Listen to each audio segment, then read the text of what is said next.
สวัสดีค่ะท่านผู้ปกครองแล้วก็เด็กๆทุกคนกลับมาพบกับครูนี้อีกแล้วนะคะในเทอมที่2ค่ะสำหรับวันนี้นะคะครูนี้ก็จะสอนเด็กๆในเรื่องวรรณคดีล้ำนำค่ะบทนี้นะคะมีชื่อว่าฝนตกแดดออกค่ะเห็นไหมคะเด็กๆลองดูภาพค่ะเหมือนฝนกำลังจะตกเลยใช่ไหมคะ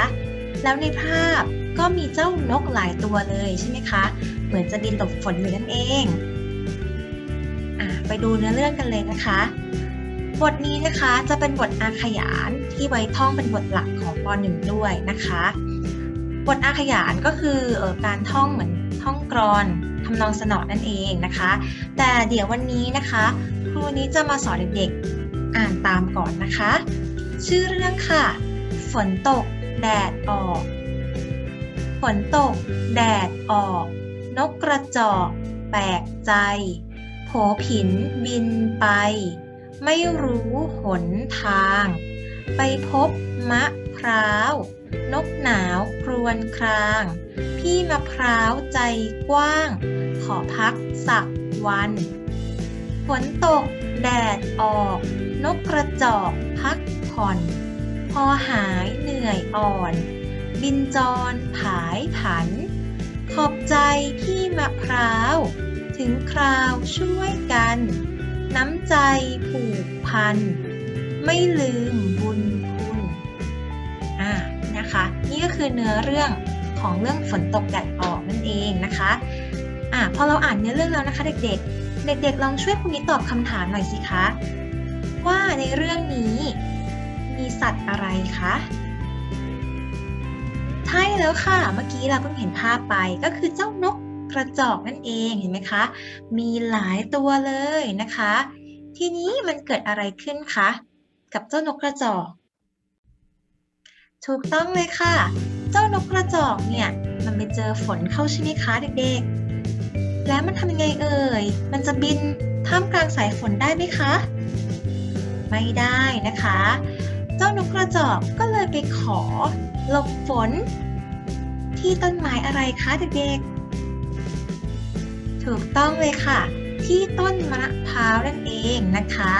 เห็นไหมคะนี่ต้นมะพร้าวเยอะแยะไปหมดเลยนะคะพอฝนตกแล้วนะคะแดดออกมาเจ้านกกระจอกทำไมคะบินโจรผายผันใช่ไหมคะก็คือบินจากไปนั่นเองนะคะแต่นกกระจอกก็ยังไม่ลืมบุญคุณของพี่มะพร้าวเห็นไหมคะเขาบอกว่าขอบใจพี่มะพร้าวถึงคราวช่วยกันน้ำใจผูกพันไม่ลืมบุญคุณนะคะอันนี้ก็คือเรื่องฝนตกแดดออกนะคะสำหรับส่วนที่เป็นบทกลอนที่เราจะท่องเป็นบทอาขยานกันนะคะ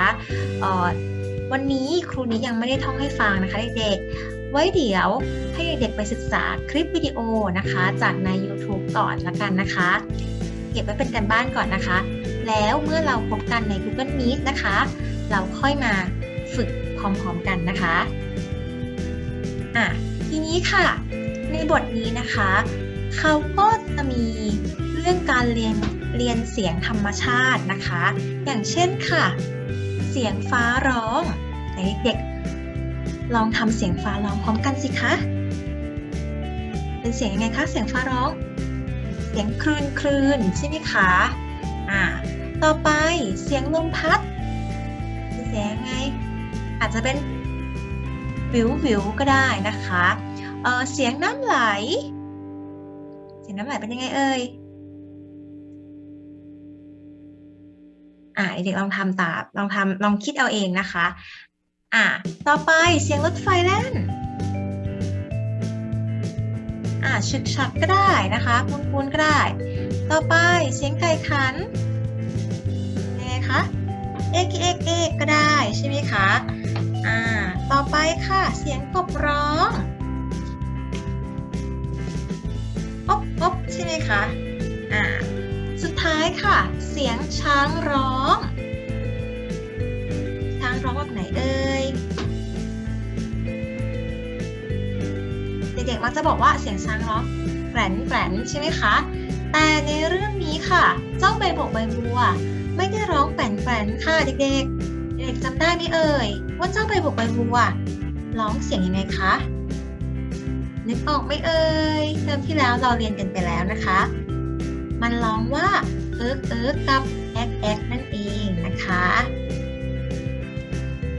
ทีนี้ค่ะการบ้านของวันนี้ของเด็กๆนะคะเป็นเล่มทักษะภาษาสีม่วงเล่มนี้ค่ะเล่มใหม่เลยนะคะที่คุณครูประจำชั้นเพิ่งแจกให้นะคะเมื่อวานเด็กๆก็เพิ่งทำกันบ้านกับคุณอาใช่ไหมคะสำหรับวันนี้การบ้านของครูนี้นะคะเป็นเล่มนี้หน้า6 ถึง 12ค่ะมาดูหน้าแรกกันนะคะหน้าแรกค่ะเขาบอกว่าให้แต่งประโยคจากคำต่อไปนี้คำแรกเรามาดูก่อนค่ะว่าอ่านว่าอะไรเดี๋ยวเรามาลองสะกดพร้อมกันนะคะวออีงอวิ่งไม่เอกวิ่งขอแองอแข็งไม่เอกแข่งวิ่งแข่งนั่นเองครูนิดแต่งมาให้ดู1ประโยคนะคะครูนิดแต่งว่าฉันวิ่งแข่งกับพี่นะคะเด็กๆแต่งเป็นประโยคอื่นได้เลยนะคะตามที่เด็กๆอยากจะแต่งได้เลยนะคะแต่อย่าลืมต้องแต่งให้ได้ใจความนะคะให้รู้ว่าใครกำลังทำอะไรอยู่นั่นเองนะคะข้อต่อไปอ่านพร้อมกันค่ะสออะสะออาดออาดสะอาดนะคะมาดูที่คุณนิดแต่งว่าอะไรคุณนิดแต่งว่าพี่ล้างจานสะอาดดีเห็นไหมคะเด็กแต่งเป็นประโยคอื่นก็ได้นะห้ามลอกคุณนิดนะคะคุณนิดแต่งให้ดูเพื่อเป็นตัวอย่างนะเด็กๆข้อต่อไปค่ะสอเอียงอเสียงดออะงอดังเสียงดังนะคะมาดูตัวอย่างกันคุณนิดแต่งว่าเด็กๆคุยเสียงดังเห็นไหมคะข้อต่อไปค่ะคำนี้อ่านยากนิดนึงนะคะมันจะมีหอนำอยู่ข้างหน้าแต่มันซ่อนตัวอยู่นะคำนี้จะอ่านว่าสนุกนะคะเหมือนมีสระอะอยู่ข้างหลังสอเสือด้วยสออะสะหอนออุกอนุกสออาสะหอนออานอหนานสนุกสนานนะคะมาดูกันคุณนิดแต่งว่าเราวิ่งเล่นกันอย่างสนุกสนานนะคะข้อสุดท้ายค่ะคอวออามอความสออุขอสุขความสุขความสุขคุณนิดแต่งว่าฉันมีความสุขนะคะเด็กๆเราหัดแต่งเองนะคะถ้าคำไหนไม่ได้นะคะลองเปิดหนังสือดูตามไปด้วยก็ได้นะคะทีนี้หน้าต่อไปหน้าที่7นะคะเขาบอกว่าให้เลือกพยัญชนะเติมในช่องว่างให้เป็นคำที่มีความหมายนะคะมีตัวอะไรบ้างมีตัวปอปาตอเต่ามอม้าลอลิงดอเด็กทอทหารหอพึ่งหอหีบนะคะเดี๋ยวครูนิพูดคำให้ฟังแล้วเด็กๆลองทายซิว่าต้องใช้ตัวพยัญชนะอะไรนะคะคำแรกค่ะปุปะปะพยัญชนะอะไรดีคะติ๊งตองเลยแล้วก็คือปอปานั่นเองเด็กๆทำถูกไหมคะน่าจะทำได้เนาะข้อต่อไปดูอักษรอะไรดีดอเด็กนั่นเองนะคะต่อไปค่ะมะไฟตัวอะไรเอ่ยเฉลยแล้วนะก็คือตัวมอม้านั่นเองนะคะต่อไปฮึเป็นเหมือนเสียงหัวเราะเนาะฮึตัวอะไรดีเฉลยหอหีบนั่นเองนะคะต่อไปค่ะตอผู้คำว่าผู้ตัวอักษรอะไรคะเด็กๆวันนี้เฉลยแล้วนะคือตัวผอพึ่งนั่นเองนะคะคำต่อไปค่ะกะทิตัวอะไรคะใช่แล้วทอทหารนั่นเองนะคะ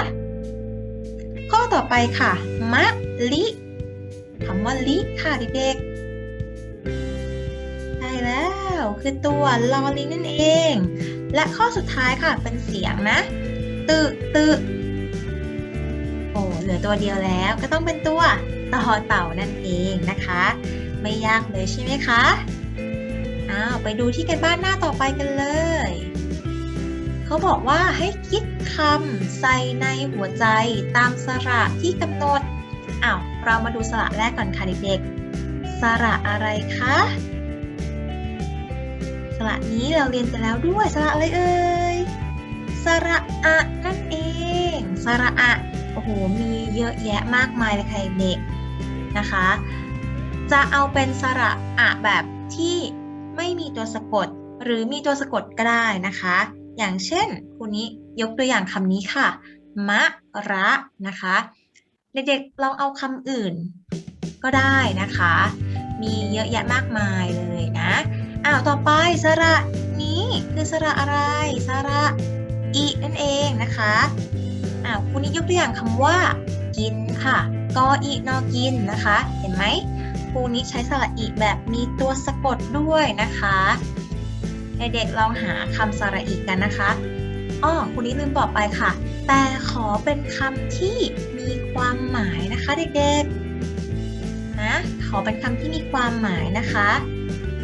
ถ้าเด็กๆใส่แค่กออิกิอย่างนี้ได้ไหมคะไม่ได้นะคะเพราะมันไม่มีความหมายนะคะเอาคำที่มีความหมายนะต่อไปสระนี้คล้ายๆเจ้าสระอิเลยแต่มีเจ้ากลมๆอยู่ข้างบนด้วยมันคือสระอะไรคะเด็กๆถูกต้องค่ะคือสระอึนั่นเองนะคะสระอึนั่นเองครูนี้ตัวอย่างคำนี้ค่ะหอนออึงอหนึ่งไม้เอกหนึ่งนะคะเลขหนึ่งของเรานั่นเองนะคะคำในสระสุดท้ายแล้วค่ะสระอะไรคะอยู่ข้างล่างสระอะไรเอ่ยสระอุนั่นเองนะคะมาดูซิว่าครูนี้ยกตัวอย่างคำว่าอะไรเด็กๆอ่านให้ฟังเลยค่ะอ่านว่าดออุดุนั่นเองนะคะต่อไปหน้าต่อไปเลยนะคะเขาบอกว่าให้เติมวรรณยุกต์ไม้เอกไม้โทไม้ตรีแล้วก็ไม้จัตวานะคะบนคำให้มีความหมายเดี๋ยวครูนี้จะอ่านออกเสียงคำให้ฟังนะคะคำแรกค่ะคำว่าเพื่อนเพื่อนสะกดยังไงเอ่ยพอเอือนอเพื่อนไม้เอกเพื่อนนั่นเองนะคะคำต่อมาค่ะครูนี้อยากได้คำว่าช้างค่ะเด็กๆสะกดยังไงเอ่ยชออางอช้างไม้โทช้างนั่นเองนะคะคำต่อไปค่ะครูนี้อยากได้คำว่าร้องค่ะเด็กๆร้องแบบร้องเพลงร้องไห้อย่างเงี้ยค่ะไม้อะไรเอ่ยรอองอ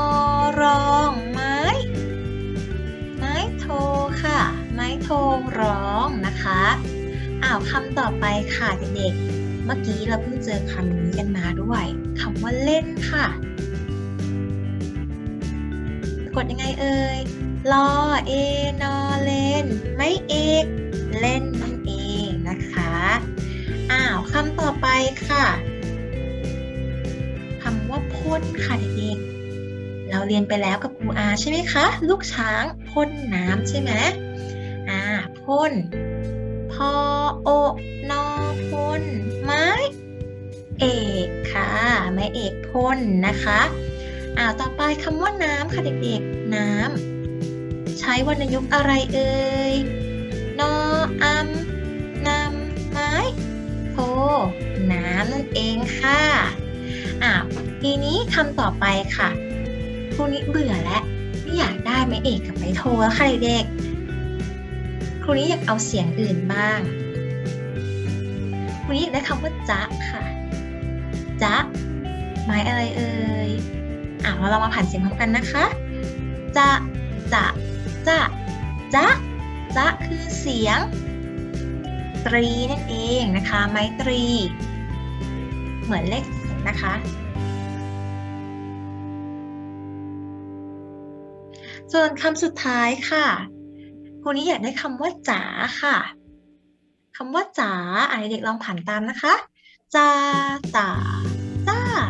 จ๋าจ๋า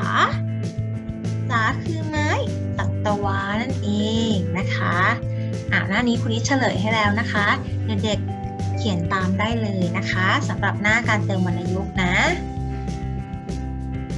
ใครไม่ทันนะคะเด็กๆกดหยุดคลิปดูก่อนแป๊บหนึ่งได้นะคะแต่ตอนนี้ครูนี้จะไปหน้าต่อไปก่อนนะคะหน้าต่อไปค่ะเขาบอกให้โยงเส้นสองคู่ให้ถูกต้องนะคะซึ่งเป็นเนื้อเรื่องจากเรื่องฝนตกแดดออกนะคะมาฟังที่ครูนี้อ่านให้ฟังก่อนนะคะเขาบอกว่าฟ้าใสแดดจ้าโอ้โหง่ายมากๆเลยคือข้อนี้นั่นเองนะคะประโยคต่อไปค่ะเขาบอกว่าต้นไม้ที่ใจกว้างกับนกคือภาพไหนคะคือภาพนี้นั่นเองนะคะก็คือต้นอะไรคะต้นมะพร้าวนะคะจังหวัดเรามีต้นมะพร้าวเยอะมากเลยใช่ไหมคะเด็กๆข้อสุดท้ายนะคะเขาบอกว่าบินจรผายผันค่ะบินจรผายผันเหลือรูปเดียวแล้วก็คือรูปบนสุดนั่นเองนะคะหน้าต่อไปค่ะเขาบอกให้โยงเส้นจับคู่ให้ถูกต้องนะคะอันนี้ก็คือเรื่องเสียงที่เมื่อกี้ครูนิสอนไปนั่นเองใช่ไหมคะรูปแรกค่ะเขาบอกว่าเสียงช้างร้องครูนิบอกแล้วในเรื่องนี้ช้างมันไม่ได้ร้องแปลกๆเนาะเด็กๆช้างเรื่องนี้ร้องว่าเติร์กเติร์กกับแอ๊กแอ๊กนั่นเองอยู่ที่ข้อนี้นะคะแอ๊กแอ๊กนะต่อมาคือภาพเสียงรถไฟแล่นค่ะเด็กๆทีนี้มันมีตัวเลือกอยู่1 2 3 4นะคะเดี๋ยวครูนี้จะอ่านตัวเลือกให้ฟังก่อนนะมีชึกชักเอกเอกเอกคลื่นคลื่นแล้วก็อบอบนะคะเด็กๆโยงเองได้ไหมคะไม่น่าจะยากใช่ไหมคะรูปต่อไปเป็นรูปอะไรคะรูปไก่ก็ถามถึงเสียงไก่ขันนะคะเด็กๆก็โยงเส้นไปนะคะต่อมาลูกกบค่ะลูกกบเขาบอกว่าเสียงกบร้องอันนี้ครูนี้ไม่ทำให้แล้วกันเนาะง่ายมากๆเลยนะคะต่อไปค่ะเสียงฟ้าร้องค่ะอันนี้ก็ง่ายเหมือนกันนะคะเพราะฉะนั้นหน้านี้นะครูนี้ทำให้ดูแค่ข้อเดียวนะคะไม่น่าจะยากเกินไปเนาะมาดูหน้าต่อไปเลยการบ้านหน้าสุดท้ายของเราในวันนี้ค่ะเจอกันบ้านแบบนี้เด็กๆจำได้ไหมคะเขาให้ทำอะไรลองเดาสิถูกต้องค่ะให้คัดตามบรรทัดข้างบนนั่นเองนะคะเด็กๆก็คัดเลยฝนตกแดดออกนะนกกระจอกแปลกใจเห็นช้างตัวใหญ่เดินโซเซมานะคะคัดตามให้สวยงามนะคะเด็กๆสำหรับวันนี้นะคะการบ้านก็มีเพียงเท่านี้นะคะแล้วพบกับครูนิได้ใหม่ในครั้งต่อไปนะคะเด็กๆสำหรับวันนี้สวัสดีค่ะ